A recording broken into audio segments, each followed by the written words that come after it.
Quadratic functions. Quadratic functions are functions whose highest exponent is 2. So they'll have an x to the second power. The graph is a parabola. So you can either have a smiley parabola and the vertex is at the bottom, or you can have a frowny parabola and the vertex is at the top. The axis of symmetry is the invisible line that divides the parabola in half. So if you fold the paper on the axis of symmetry, the two sides of the parabola should match up. Quadratic functions are usually written in one of two different forms.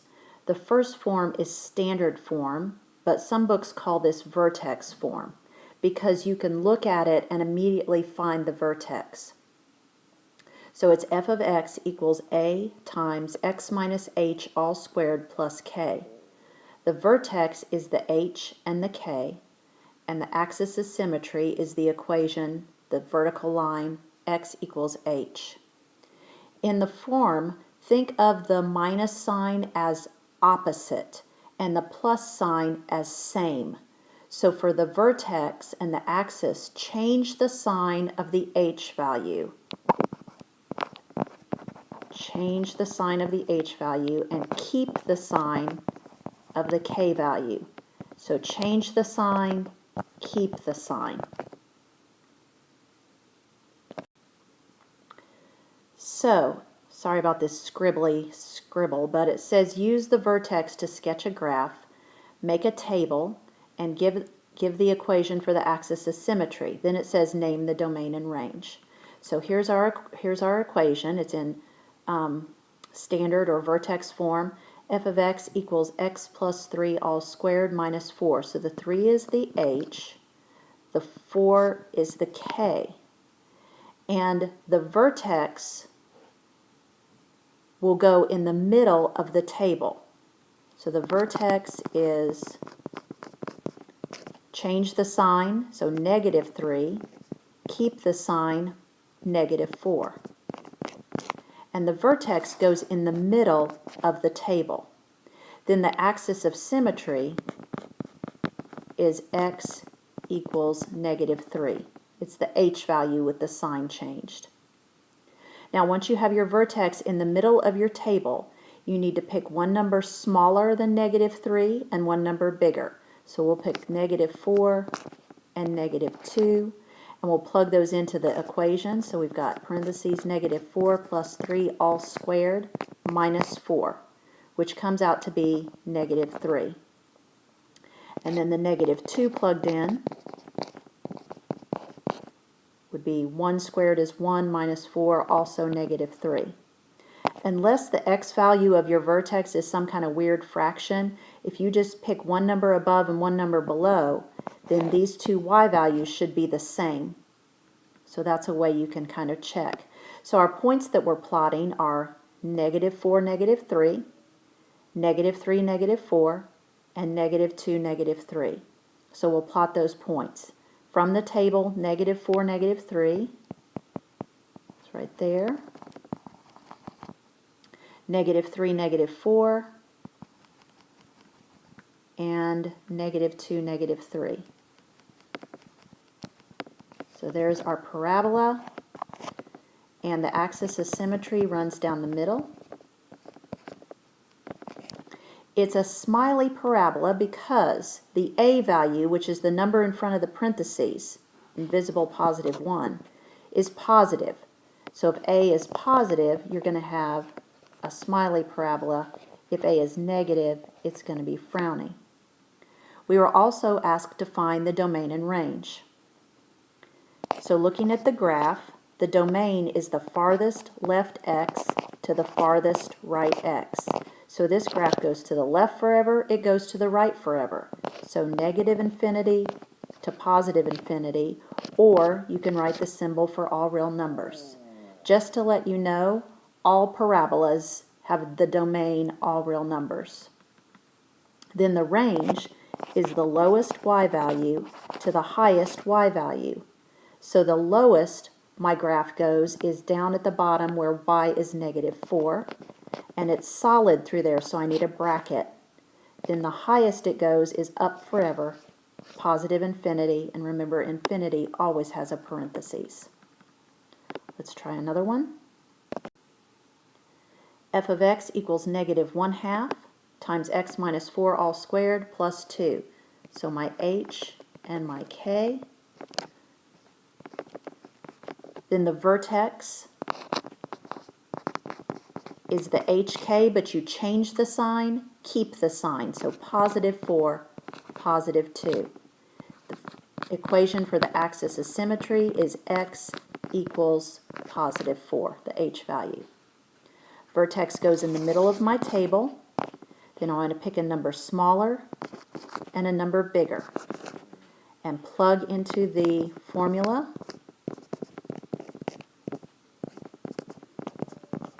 And working all that out, it comes out to be 1.5. Plugging in the 5 for the x also comes out to be 1.5. Don't be lazy and just copy what you got for the first one into the last one, because if you messed up the first one and you just copy it, they're both going to be wrong. Work both of them out so that you can check. Now, plotting my points, 3, 1.5, so about right there, 4, 2, and 5, 1.5. This time we have a frowny parabola. Notice the a value, which is negative 1/2, is negative. So that makes the frowny parabola. Axis of symmetry down the middle. Now domain and range. And it goes left forever, it goes right forever. All parabolas have a domain of all real numbers. The range. The lowest y value is negative infinity. It goes down forever. And then it goes up until it reaches y equals 2. That's as high as it goes. That's the highest y value. And bracket because it's solid through there. If the original problem is out of order, just rearrange it. You should have the y by itself on the left. This example, we need to add 3. So we have y equals parentheses x minus 1 all squared plus 3. And the vertex would be change the sign, keep the sign, so positive 1, positive 3, and so on. And you can just repeat all the process like before. Now the second form is if your equation is in ax squared plus bx plus c form.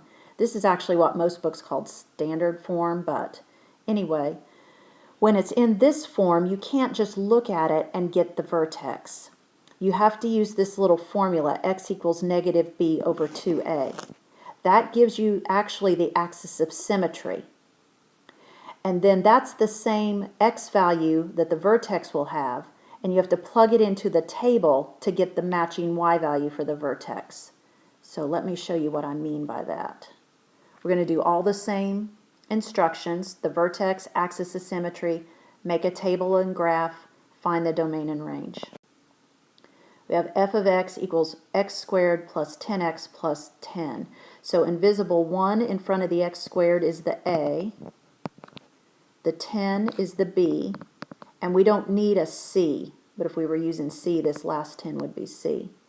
So first I need to find the axis, which is negative b over 2a. So negative 10 over 2 times 1 would be negative 5. So that's the axis of symmetry, and that value goes in the middle of my table. Now let's pick a number smaller and a number bigger. Let's do negative 6, negative 4. Be careful when you're squaring negatives. If you put it in your calculator, you've got to have parentheses around it, or you'll get a negative 36 instead of positive 36 when you square the negative 6. When you square a negative, it comes out positive. Plus 10 times negative 6 plus 10, and that comes out to be negative 14. Plugging in the negative 5 comes out to be negative 15, and plugging in the negative 4, I'll just skip that, but that also comes out to be negative 14. So the vertex is the middle. of our table, -5, -15. Now, when you're graphing, if you don't want to count off 15 little spaces down, just go down a little bit and label. I'm going to make this -14, and I'm going to make this -15. Just so you label your axis, you can change the scale a little bit. I'm going to leave the x-axis the same. So -6, -14, kind of goes off my grid a little bit, but about right there. Think about if this should be a smiley or a frowny. The A value is positive, so it should be a smiley. Then -5, -15, and -4, -14. So there's the parabola, axis of symmetry down the middle. Domain and range. Every parabola, the domain is all real numbers. It goes forever to the left, forever to the right. Range. Lowest y value is -15. It's solid, so a bracket. Highest y value, it goes up forever, so infinity.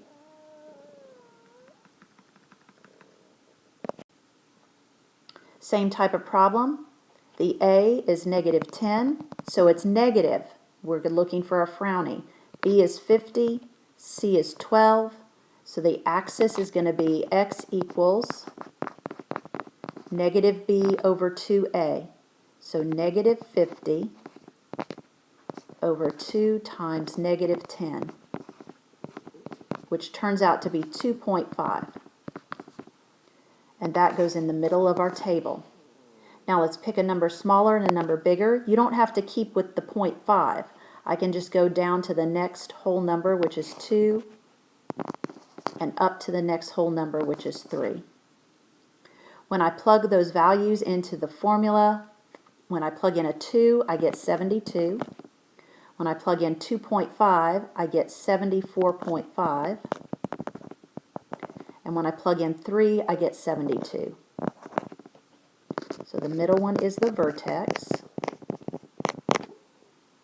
Now, plotting these points, I certainly don't want to make 70-some little marks on my graph. So we'll call this 72, 73, 74, 75. 272, 2.5, 74.5 would be right in the middle of that square. And then 372. So very narrow. It's stretched vertically a whole bunch. Frowny parabola. Axis of symmetry down the middle. Domain and range. Domain is all real numbers. Range, the lowest it goes is -infinity. The highest it goes is 74.5 with a bracket. Example requires a graphing calculator, and let's mark out this part right here because I didn't copy over the picture. It doesn't matter, we don't need a picture. When a shot is released at an angle of 65 degrees, so you're throwing like a shot put like in track, is released at an angle of 65 degrees, its height in feet can be modeled by, and then they give us that g function, where x is the shot's horizontal distance, we're going to need that later, in feet from its point of release. Use this model to solve parts A through C and verify your answers. Again, we're not looking at the red graph, so forget about that. They want to know the maximum height and how far it travels. They want to know the maximum horizontal distance and from what height was the shot released. So we can use the function that they gave us, g of x, and a graphing calculator to answer all of those things. So we need to graph the function first. You're going to push y equals on your graphing calculator and enter the function. There is a button for squared. It looks like this. Or you can use the exponent button, either way. Also make sure that the negative in front of the 0.04 is the little negative at the bottom of the calculator that's in parentheses. It's not the subtraction negative. So you've entered that into y equals. Now the window needs to be adjusted. And so if you'll get into the window and change it to the values that you see here, the x minimum is 0, x maximum is 70, x scale is 7, y minimum is negative 20, y maximum is 40, and the y scale is 4. You never have to worry about anything below that y scale. So that's the window that you need. And then after you have your window in, you'll just push graph, and that's what your graph should look like. So it's an upside down parabola. This is the horizontal distance. And then the height is the y-axis. Now, to do part A, the maximum, and the calculator will do that for us. And if you'll push second trace and choose number 4, which is maximum, then you'll see on the screen it says left bound. Now, if you are using the Apple app graphing calculator, you don't have to go through this menu system to find the maximum. If you just touch the highest point on the graph, when it turns red, you know you've hit the right spot, and it will give you the maximum, and you don't have to go through all this menu stuff that I'm going through with you right now. You'll be done. So if you have the Apple, if you have an iPhone, that's how you do it, is you just touch the maximum. If it turns red, you've got it. But Android and actual calculator and all of that, we have to go through this menu. So we're pushing second trace, choosing maximum. And then if you'll look at the second picture, you're going to move the cursor anywhere to the left of the highest point because it said left bound. So we move the cursor to the left of the highest point, hit enter. Then you move the cursor to the right of the highest point because it'll say right bound, and press enter twice. And then we have the maximum. So to answer their question, the height is the y value and the horizontal distance is the x value. So it said rounded to the nearest tenth, so answering question A, you're going to say the maximum height is y equals 33.7 feet at x equals 26.3 feet. So it got to a point 33.7 feet up in the air. Part B, the maximum horizontal distance is how far something travels until it hits the ground. And so that's where the graph crosses the x-axis, right here. That's what we're trying to find. And you have to be able to figure out what's to the left and what's to the right in order to go through this menu system. Now again, if you have the Apple, all you have to do is touch here where the graph crosses the x-axis, and if it turns red, you've found what you need. But everyone else, we've got to go through the menu system. So we are pushing second trace and choosing number 2, which says 0. And it'll say left bound. So you're going to move the cursor to the left of that point where it crosses the x-axis and hit enter. Then it says right bound. So you're going to move the cursor so that it's to the right of where it crosses the x-axis, and then you'll press enter twice. So move the cursor to the left, hit enter, move the cursor to the right, hit enter twice, and then you get where it crosses. So the distance is, the maximum distance is 55.3 feet. Then part C, the height when the shot was released is the starting height. So the shot had not yet moved horizontally at all. That means x is 0. So when you release it, it has not yet moved horizontally, x is 0. So we're going to replace all of the x's with zeros in the function that they gave us.